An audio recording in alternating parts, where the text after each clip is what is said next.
Hi, everyone, and welcome back to the Real and True Podcast. I'm Edmund Mitchell. And I'm Emily Mentock. And on the Real+True Podcast, we'll be exploring our mission, unlocking the Catechism for the modern world. And today we have an exciting episode on one of the petitions of the Lord's Prayer. We've been walking through the Lord's Prayer in this pillar, and we're tracking the units. We're on unit 46. Is that right, Emily? 46, yes. Yeah, so we're in the fourth pillar, and we're on one of the petitions that is, forgive us our trespasses as we forgive those who trespass against us. So, Emily, are you excited about this episode? I know that when I was reading, it's very short, these sections now in these units. It's like very short, but I find myself staying on some of the paragraphs a lot longer because they're a lot more, I don't know how to describe it. They're punchier. They like focus in on a certain word, like as we forgive those, or there's a lot of like this phrase is wild, this is like the second time we've heard that. So I don't know if you want to share a little bit like your your experience of this unit. Yeah, absolutely. I think that's how I felt through this whole pillar. It's the shortest of the 4 pillars of the Catechism. And going through line by line in the Lord's Prayer, there's not that many paragraphs that cover it, but you're right. There is so much spiritual depth there. I think back to when we were first planning out this entire project, one of our advisors at the time invited us to consider actually starting the whole project with the 4th pillar on prayer, because it is so relevant to our lives, to our relationship with God. And it really just naturally invites that sort of like reflective, prayerful reading of the Catechism that, maybe going through every section of sacramental or moral theology does not. We ended up going in order because we wanted to honor the way that the creators of the Catechism like put it together. But now that we've been in this pillar, I completely understand what she was saying, because you're right. It ponders and reflects on each word of this prayer and then brings forward for us the truths of our faith that we are truly praying as we pray this very short prayer, the Lord's Prayer, including about forgiveness. Yeah, and what I hope in people listening to these podcast episodes is that we're kind of equipping people. We're exploring the section of the Catechism or a reading of the Catechism paragraphs. And then we're exploring what are tools like equipping a catechist, an evangelist, a parent, a small group leader, someone who's interested in evangelization and catechesis. What are some things we could add or conversations we could have that would help people? And we're walking through the Lord's Prayer. The first 3 petitions concern God, his name, his kingdom, and his will. The first 3 petitions are about God. And the next 4 are about our needs. So this one on forgiveness, it's an interesting topic because maybe we have lots of different experiences of forgiveness, maybe as a kid or maybe today. So in this episode, we talked about our focus being some of the myths around forgiveness and trying to walk through some of the common myths that we might encounter with people we talk to about the gospel or in official catechesis, in evangelization, in parish ministry work. So in this one in particular, Emily, do you feel like this is a topic that people encounter lots of myths as well, either as a catechist and evangelist or just in their daily life? Yes, absolutely. I think that, the call to forgiveness is so essential, so central to our Christian faith, because Jesus gave us a very direct example of what it means to show mercy and to forgive, even in the most challenging of circumstances.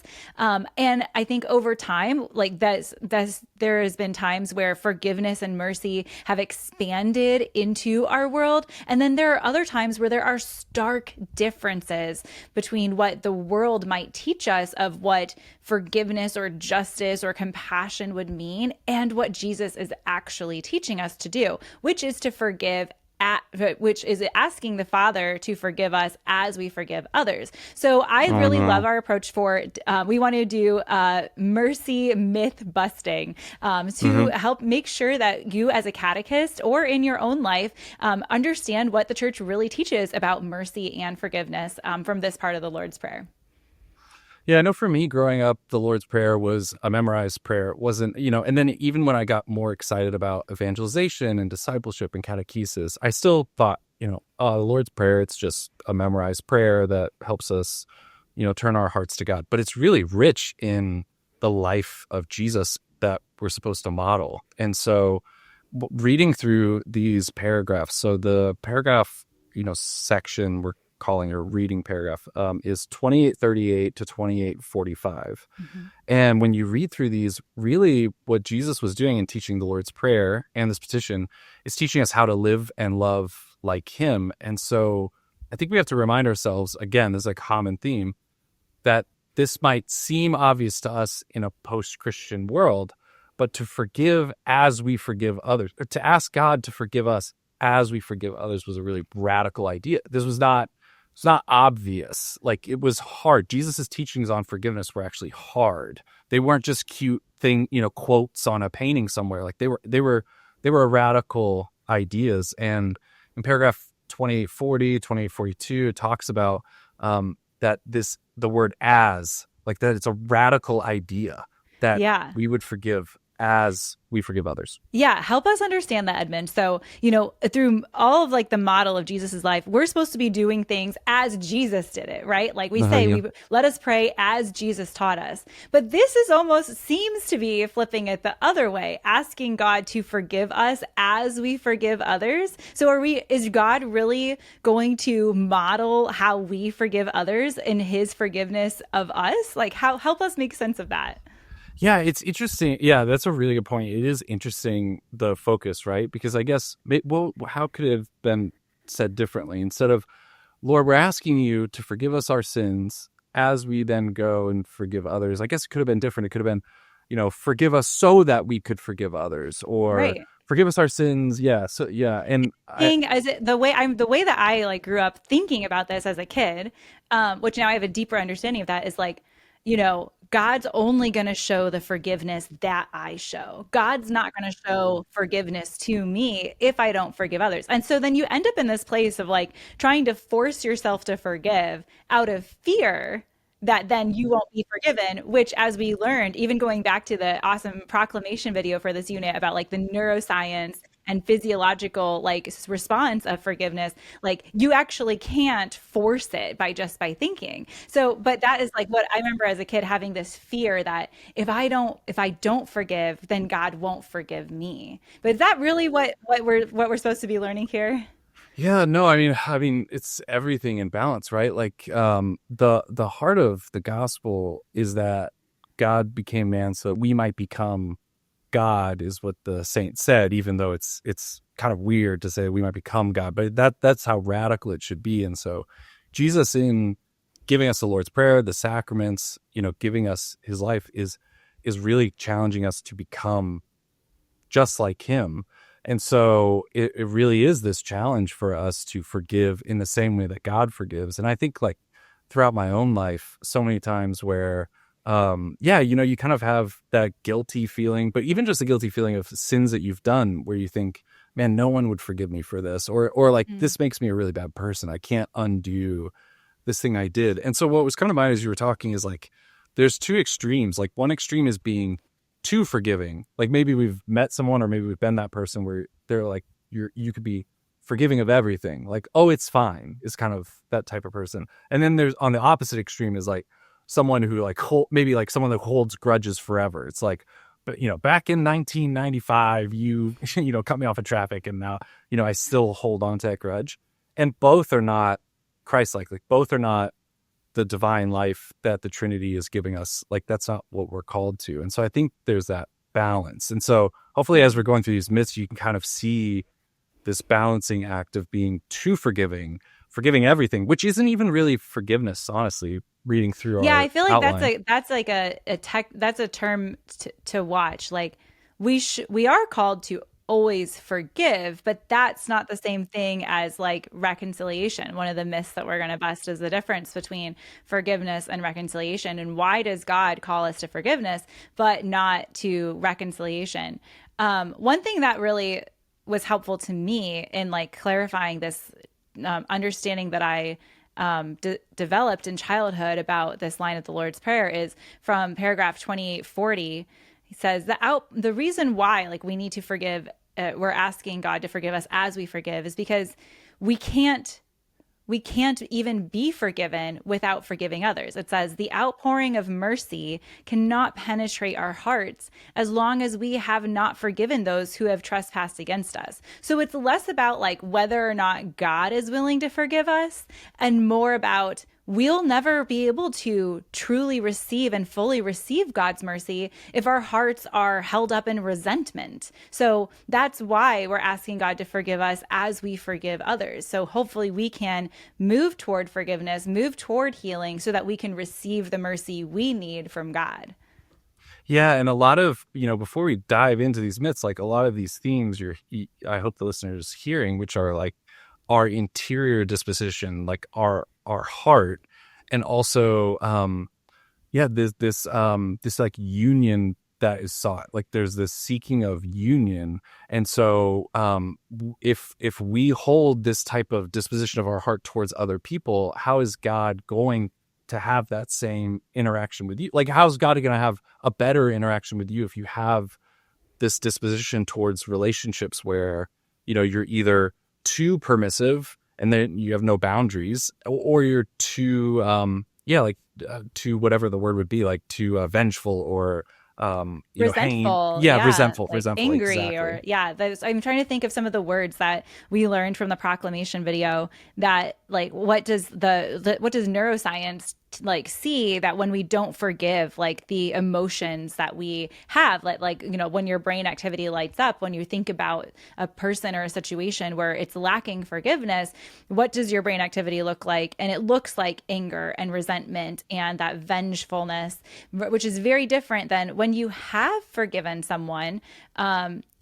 Your brain actually responds differently. It doesn't mean that the sadness of that situation completely goes away, but it's not tapping into that like anger kind of trauma response part of the brain, which I think, and the idea that, it's this, the physiological side of it takes us into our first myth, I think. So the first myth we want to address about forgiveness is that forgiveness is a purely emotional release. I forgive because I feel better. So while it's true that there are emotions tied into your brain, we know both scientifically and from the Catechism that it's not just an emotional release for forgiveness. What are some of your thoughts on that, Edmund? Yeah, I mean, I've writing all these scripts, I've realized like you could definitely tell the things I'm just naturally, uncontrollably interested in. And it's psychology, neurology, relationship. Journaling. Yeah, journaling for sure.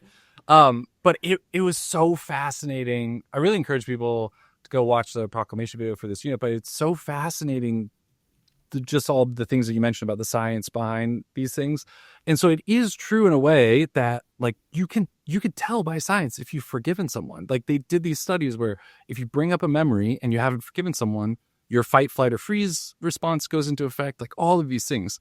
And there's something that happens where science couldn't probably exactly place it because it's not a quantifiable, it's a qualitative, right? It's a story, a narrative, it's a framework, and those are hard to turn into math.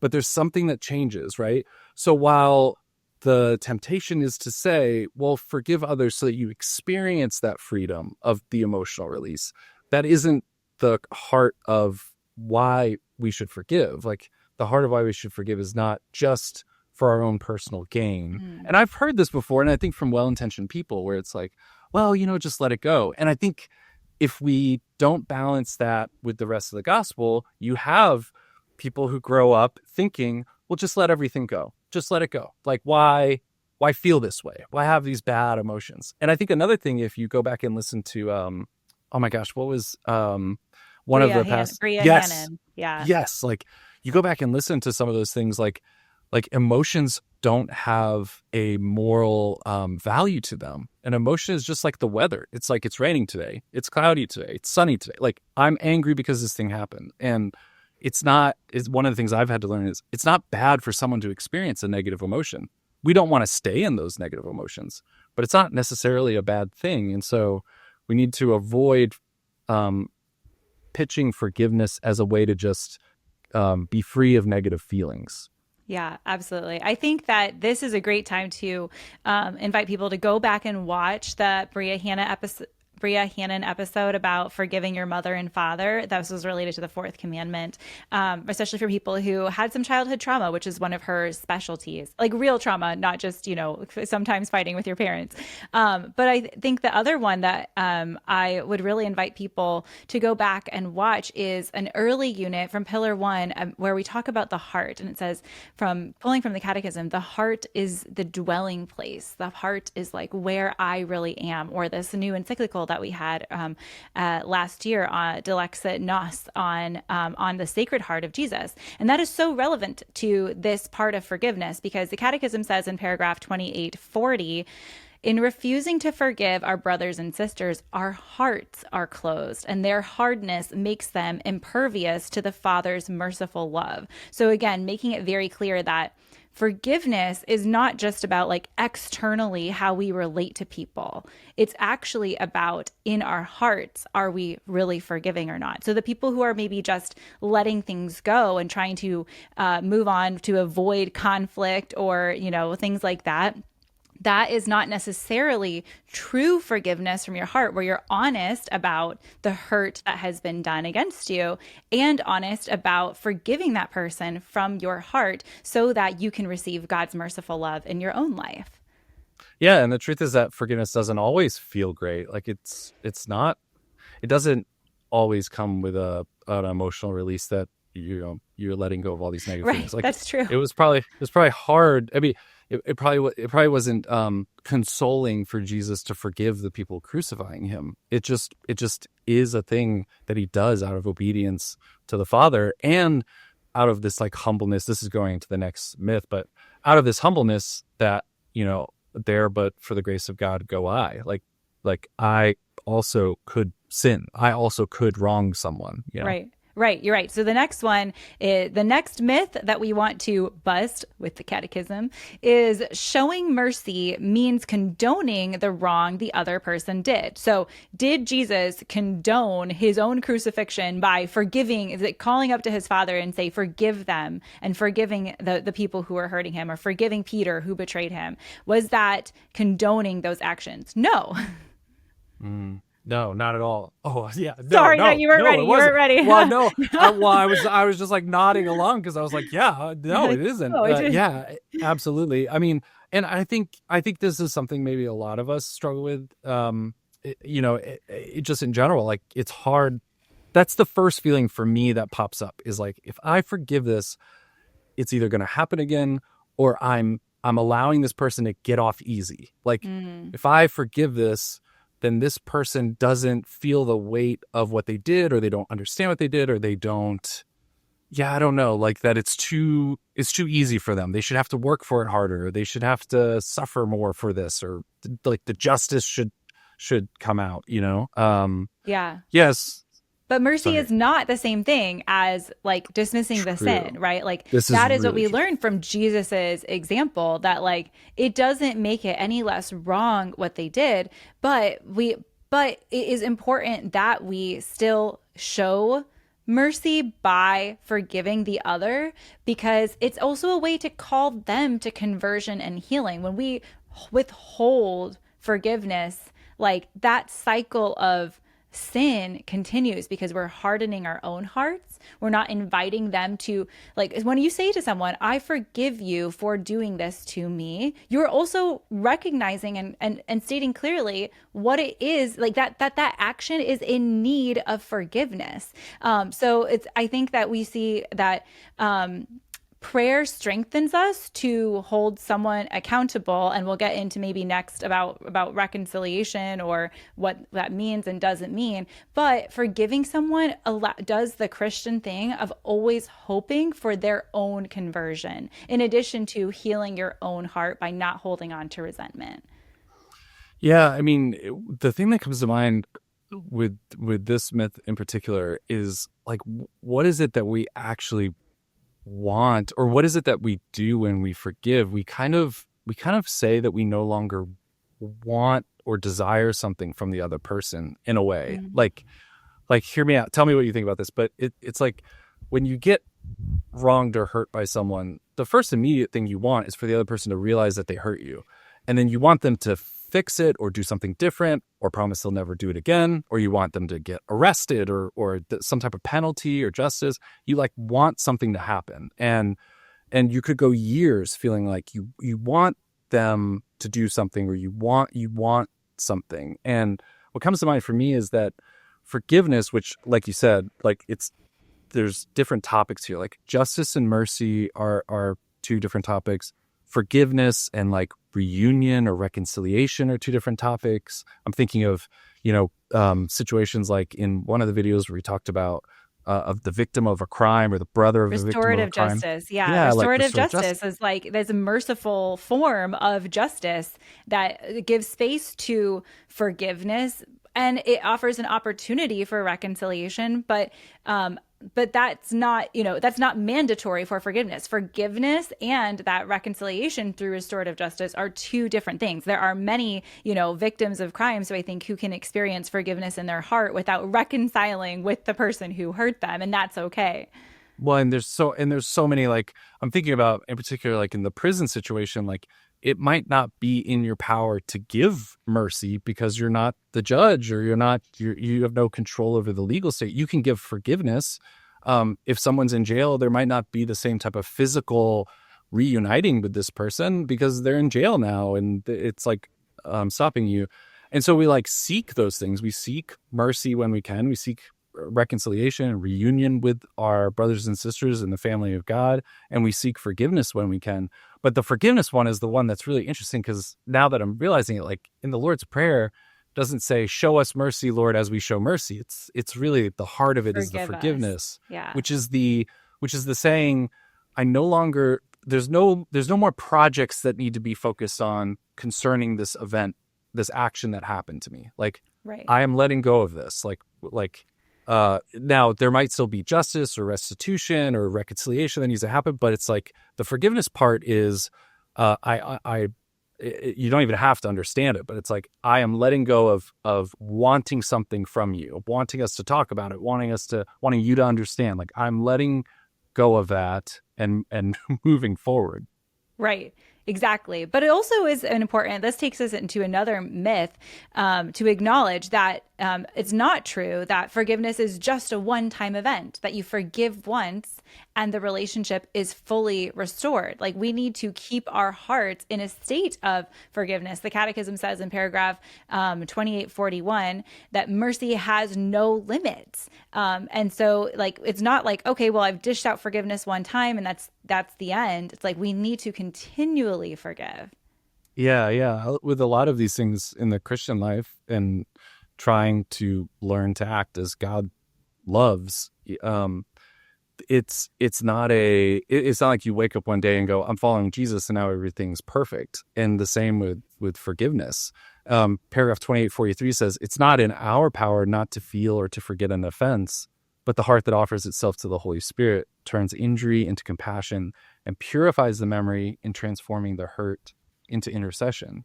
And I know a lot of different, there are a lot of people who will respond, especially when you're teaching on this topic, because there's a lot of experiences that maybe they thought they had fully forgiven someone, or they thought they had been forgiven and got over it. But those, like it says, like, it's not in our power to just turn off those feelings. Like, those feelings still come up. And so we still have to actively choose forgiveness. It's not now, like, that doesn't mean you have to say sorry every single day for something you did 30 years ago. But there is an act of like choosing this forgiveness instead of, like we said, like choosing, I want something to happen. I want this person to do something, or I want something from them. Right. It is freeing your own heart from being like a slave to that hurt or that wrongdoing against you. Forgiving someone is not about the other person even being sorry for it. It's actually about what's happening in your own heart, not what's happening necessarily in like the physical reality surrounding that situation. So another myth that we are busting is that to forgive is to forget. That forgiveness means it erases, the memory or the hurt of the offense, but that That is not true. Like you said in paragraph 2843, it's not in our power to forget that offense, but in forgiving that offense, we are healing our own heart. That doesn't mean that the situation in reality is going to be fully reconciled for whatever reason, whether it's an extreme circumstance, like this person has gone to prison, or, there's needs to be a separation in the relationship for whatever reason, or just because maybe that person isn't sorry for it. You can't reconcile because that would take their cooperation in that reconciliation, and we're not in charge of that. Yeah, I mean, yeah, this is a hard one too. I'm thinking, as we're going through these, I'm thinking of all these different either parishioners or adult parishioners or high schoolers that have different stories that come to mind that I've encountered where people have struggled with a lot of these different things, where they think that forgiveness, when we're talking about, Jesus asks us to forgive, or we also ask the Father to forgive us as we forgive others, and then they'll come and like, well, I'm not going to just forget that this happened. And that was one in particular in high school ministry that came up a lot, where it's like, look, you're not being invited, you're not being called to forget that it happened. You don't just, that's more on the side of this too permissive end of the spectrum. Like you shouldn't be, you also have a responsibility to take care of your life and your body and your emotions. And so you can't go too far in the opposite extreme of, well, I'm going to forgive you, so we'll just forget this ever happened. Like it's also like in a family, it's part of the responsibility of the family to make sure that these things don't happen again. So working together with someone to say, well, what can we both do? What can we request of each other? What are we willing to do in order to make sure this doesn't happen again? And are we both willing to do that, Right. But if the other person isn't willing, then that reconciliation might not happen until, hopefully one day you both end up in full communion with God in heaven. Yeah. So that is, I think, an important distinction. Another myth busting that like forgiving means reconciling. That's not true. Jesus commands us to forgive. In the Lord's Prayer, we are saying like, God forgive us as we forgive. We need to do that. That's part of living a Christian life.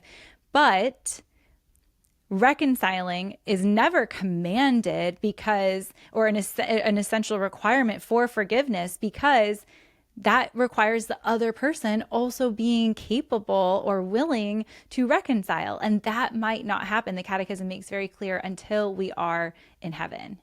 Yeah. Yeah. And this is a really hard one. There's a lot of sensitive issues that come to mind for my own life, but also I know a lot of people in parish, if you're in parish ministry or if you're just if you're a person, like that's hard, because a lot of us might have family members or delicate situations where we have people who might be refusing to reconcile. Like they're just, I'm not willing to even work on this. They're just like, no, like I don't want to work on this. And so I know from my own experience growing up, like I had to learn the hard way, because I lent too far in the direction of, well, you always try to reconcile, you always try to find this forgiveness, and I think you should be open to it, but or you should definitely, right, yeah, we should pursue that. We should pursue reconciliation when we can. Absolutely, we're not discouraging reconciliation. We're just acknowledging that it's not always possible. Yeah, and then that's what's hard is like discerning for yourself, like, do I feel like I've done everything I can? And at what point am I exhausted past, my ability to make reconciliation happen or something? And so I'm thinking in particular about I'll just say it, like a lot of broken marriages and families where you might preach on or teach on reconciliation, and then afterwards someone pulls you aside and just goes, it sounds like you're saying I need to reconcile with so-and-so, my ex-husband, but I just can't. And it's a sensitive topic. Like I want to just make sure as people are hearing this that like these things are complicated and complex. Like these are relationships. These aren't math equations, Right. Like, and it's holding these things in tension. Like right. Jesus is the great reconciler. Like his goal is to reconcile everyone. And so we try to live that way, but we also live in time and space, and we have to make decisions about who we spend time with and how, and what are our limits and what are other people willing to do. And So it's a complex tension. Yeah, absolutely. To say that reconciliation isn't commanded doesn't mean that, trying it is not what we're supposed to do or that we're off the hook for attempting to reconcile. And especially in the context of relationships, like for the sake of the relationship, especially, vocational ones, like the family God has given you, or like between me and my husband, like we should try to reconcile whatever situation like is attached to the forgiveness we need to show each other.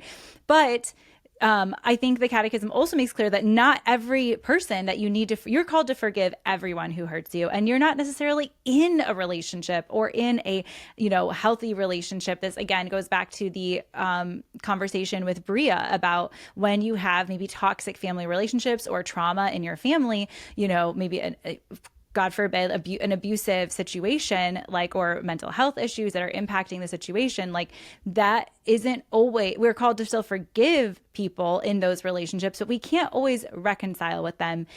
It says in paragraph 2844, Christian prayer extends to the forgiveness of enemies. So, maybe we have an enemy in a way, like some person who is really, really hurting us. And it might be completely out of our control to forgive that person, to reconcile with that person. But forgiveness is what transforms our heart so we can receive God's mercy in our own lives. And forgiveness, according to the Catechism, forgiveness also bears witness that in our world, love is stronger than sin. So even when those people with whom reconciliation is either stalled or seems not possible, we're saying that in our world, love is stronger than sin. And certainly in heaven, that might be the place where that reconciliation finally happens. Yeah, and even I know for me personally, I had to learn that maybe reconciliation looks different. Like for me, it was really hard to accept the fact that that something has changed, something has been irreparably changed by maybe a decision or someone else's decision. And what's coming to mind as you're talking is reconciliation might look different because like we said, we can't forget what happened, right? And Right. so Exactly. It's reconciliation, not restoration, right? This is yeah. reconciling things to find peace and love again in that relationship, even if the relationship has changed. It's not a restoration of the past relationship exactly as it was before.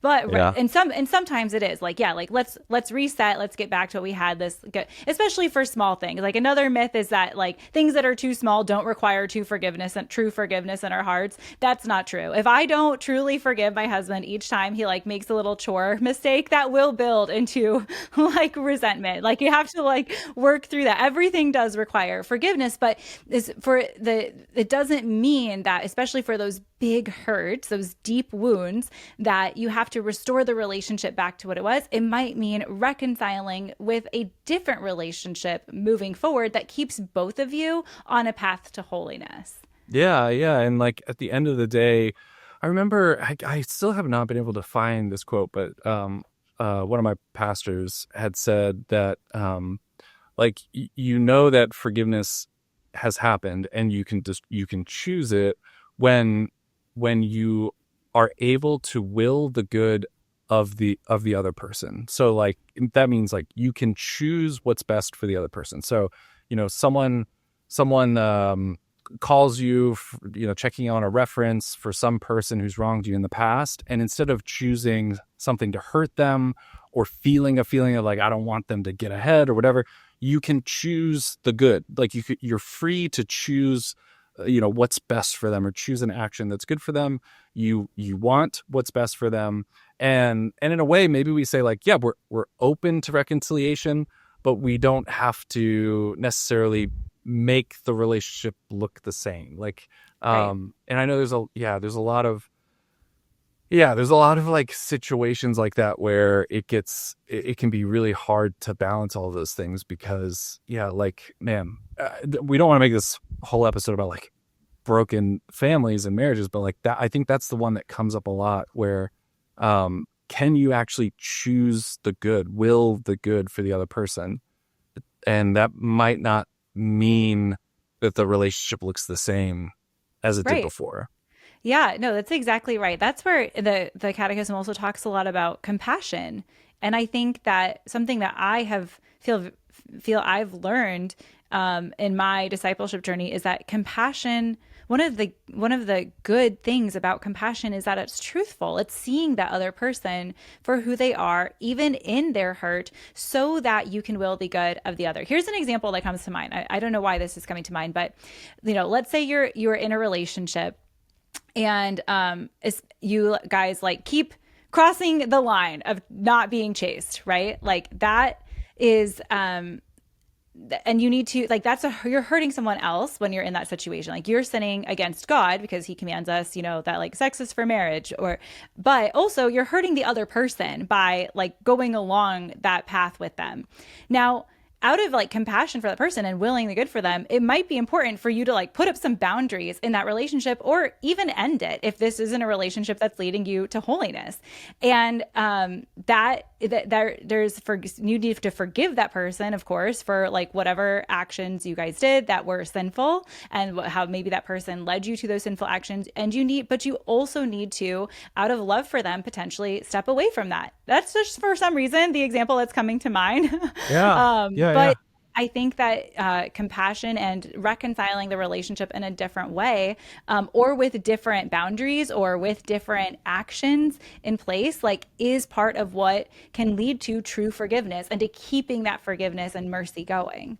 Yeah. Yeah. I think that's that's a valid example because like in that example, I can think of high school teens where they're struggling with falling into, let's say, like, yeah, sexual immorality or being unchaste. And then it's like, well, I mean, do you want to stop that sin? And they say, yeah, but every time with this person. And then it's like, well, is the other person willing to work on that as well? And then that's the other question too, is like, if the other person is just like, I don't care, this is fine. Like, I think this would happen a lot where you'd have a high school teen who's like dating someone and hoping they can change them or evangelize them. And it's like, this is out of your depth. Like you can't both stop yourself from committing a sin that's very tempting and also help them avoid doing this thing that they don't feel is a sin at all. Right. And so it's Right. like, again, that balance between, are you both willing to work on this, and that dynamic of, because I don't want to paint like, sexual immorality as like you're hurting the other person, need to ask for the forgiveness. Although that's kind of, I don't know, that's complicated. But yeah, I guess the thing that comes to mind is like this cooperation with two people and being discerning of like, is this other person cooperating with you? Like, and Right. that was the hard thing for me in my life, was this person saying they want to cooperate, but I don't know. I don't know if that's what's actually happening. Like I don't Yeah. know if that's what's going on. Yeah. I mean, I can think of like another, maybe this is an easier to approach example, but um, like if I would fight with my sister about something, like let's say like every time we were trying to like get ready in the morning, this is like back in high school, we were trying to get ready in the morning in the same bathroom at the same time, like we would fight. Now I'm not saying that's a serious sin, but like we were definitely not Not like being loving charitable. not being Yeah. charitable, not loving each other as Jesus was, and it's a horrible start to our day and just led to fights and escalation, whatever.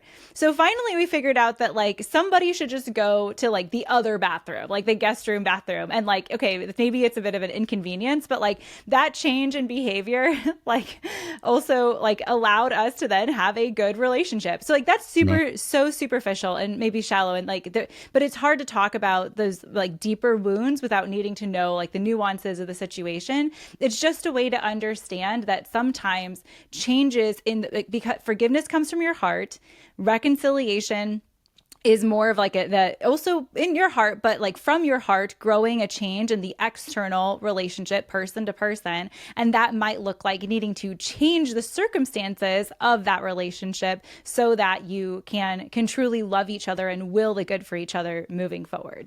Mm-hmm. Yeah. Yeah. Maybe we'll go to this last mercy or last myth, and then I have some practical things that are coming to mind that I'm having to resist jumping into. Okay, But yeah, okay. Well, last one before practical things. So, last myth is accepting mercy means I'm weak or not holy enough. Now, I have to say, Edmund, like, I definitely grew up with sort of the opposite perspective of like serve justice, like show no mercy, like they that kind of side of things. So I've had to focus more on like learning that for forgiveness. Well, I guess actually it's still related to this too. Like I've had to learn that showing forgiveness and showing mercy or accepting it doesn't mean weakness. And you sound like you've also had to learn that it's not. There's a strength in showing mercy as well. Yeah. I mean, I think what comes to mind is that we often treat other people the way we deep down internally treat ourselves. And like you think of the fundamental attribution error. It's the idea that when someone cuts you off in traffic, it's because they're spiteful and inconsiderate. But when you accidentally cut someone off in traffic, it's because your life is hard and you're busy and you're doing the best you can and you're not a bad person. And so we fundamentally attribute the mistake to the person when they're someone else. But then sometimes for us, they're not attributed to who I really am. It's a mistake. It's an accident. And so it can be hard to accept mercy if we expect of ourselves to be perfect. Like if we have this image of ourselves or we're very strict on other people, it can be hard for us to accept mercy because we expect perfection in other people. It's hard for us to accept that we're not perfect, to accept that like this was the best I could do. And if I accept mercy, that's kind of admitting that it feels like we're letting ourselves off the hook or something. Like, and I've had moments in my life and just friends' lives where they struggled with accepting the mercy. One of my kids struggles with this. He's like, well, no, I deserve this, or like, don't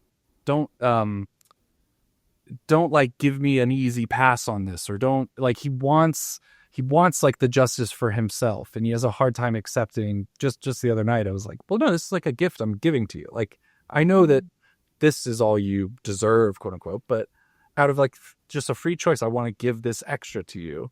And, and the other thing is like, we also don't deserve the mercy. Like we don't deserve, we don't necessarily deserve it. It is a free gift. That's what the love of God is this free, undeserved gift. Yeah. Sometimes the only thing that makes us deserve it is that like God shows us mercy, right? Yeah. Like God shows us mercy, so we should show that person mercy. You know, we should receive mercy because it's God who's showing it to us too. When I am doing like at the end of the day an examination of conscience, or, you know, kind of like reflecting on my sins and asking God for forgiveness, not ones that like need to go to confession or things that I will later bring with me to confession, but just at the end of the day, you know, reflecting on where I've fallen short and asking God for his forgiveness. Like I always pray, you know, God, like, you know I don't deserve your forgiveness and I've sinned against you, except that I am your beloved daughter. Like, so help me receive the mercy that I know I can count on you for. And so I think that, again, like going back to like mercy is not weak. One of the main things that helps us understand that is that the Catechism makes clear, we cannot receive God's mercy if we are not showing it to others. And so we cannot receive forgiveness if we are not forgiving others. And so I think if you're maybe a person who is having a hard time forgiving yourself or showing mercy to yourself or receiving God's mercy in your life, you know, maybe think about, is there something that's in your heart that you're holding on to that you're not forgiving someone else, and that might be why you're having a hard time forgiving yourself.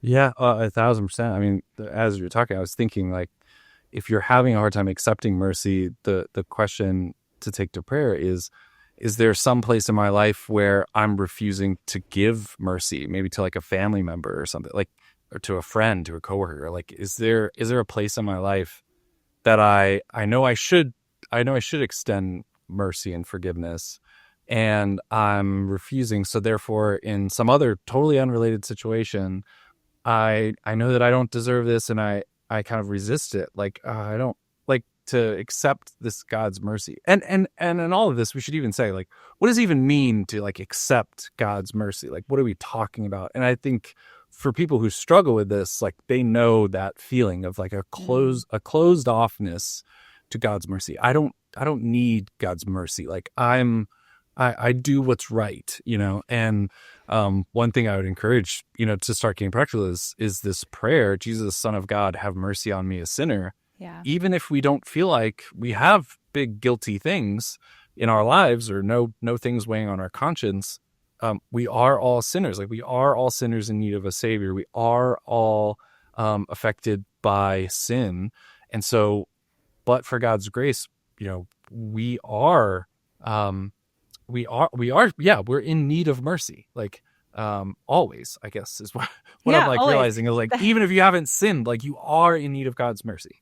Yeah, absolutely. And I love that little prayer. I remember learning it many years ago at the start of my like conversion back to the faith, back to practicing my faith. And and it has been a great aid to me many times, especially because it's addressed to Jesus. I can think of many times where I've sat in adoration, struggling with something in my life, sometimes my own sin, and just prayed repeatedly, Jesus, Son of the living God, have mercy on me, a sinner. So definitely a great practical tip. And then the next practical tip that we have for you guys is leading a forgiveness examen, which is not something I've ever heard of, teaching about the myths and forgiveness and mercy in small groups. So share more about that, Edmund. Yeah, some of this is a combination of things. I was taught in like therapy with a Catholic counselor or a Catholic therapist, I guess, and but also with this idea of the examen. So the examen is a structured way of going through a list. So it could be the 10 Commandments. There are other examens too. It could be the works of mercy, but where you're bringing your attention and saying, Holy Spirit, convict me of sin. Like convict my heart. Are there places where I have fallen short with these things?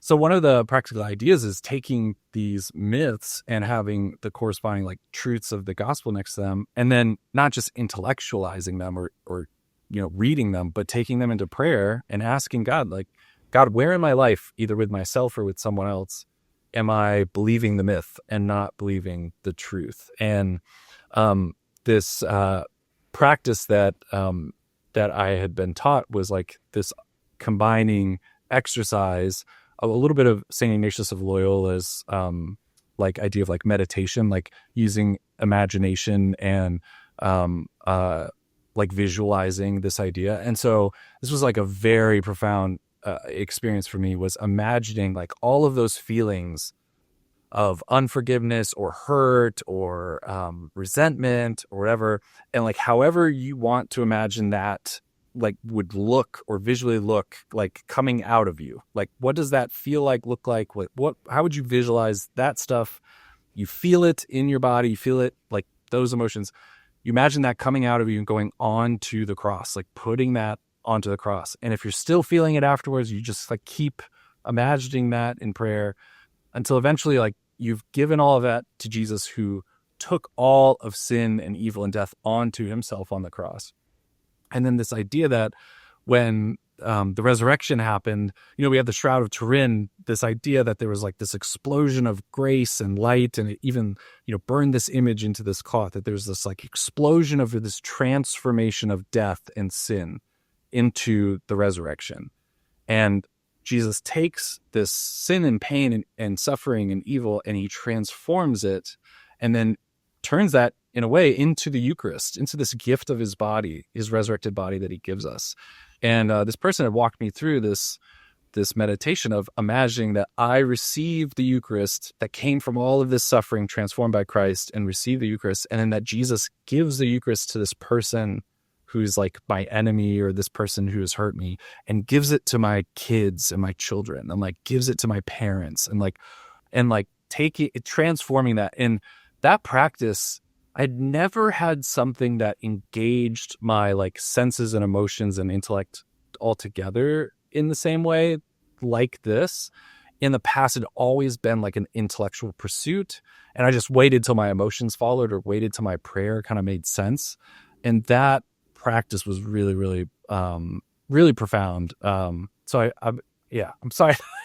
That was too long of an explanation, but I think that's like something that you could easily walk people through, maybe like at the end of a lesson or an end of like a small group or Bible study that could be really, really helpful.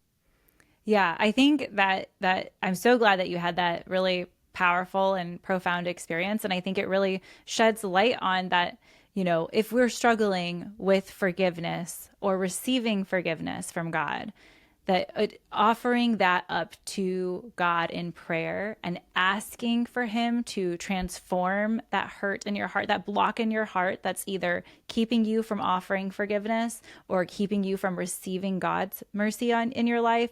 Don't be afraid. Don't hesitate to ask God to transform that and to work through that. Continue to put an effort to work through that, the same way you might work through a relationship that you are trying to reconcile. Work through reconciling that relationship with God as well. So thank you so much for sharing about that powerful example. And if it's helpful too, guys, like always go back to earlier parts of the Catechism. We talk about the forgiveness of sins in the Creed. We talk about reconciliation, confession in sacraments, and now here we are talking again about in prayer, what it means to forgive and how prayer and forgiveness are connected in the Lord's Prayer. So thank you so much for joining us for another episode of the Real+True Podcast, where we're on a mission to unlock the beauty and truth of the Catechism and help people around the world encounter its pulsating heart, Jesus Christ. You can visit realtrue.org to watch or listen to any of our other episodes as we've gone through now almost the entire Catechism, or subscribe on your favorite podcast platform. Have a great day.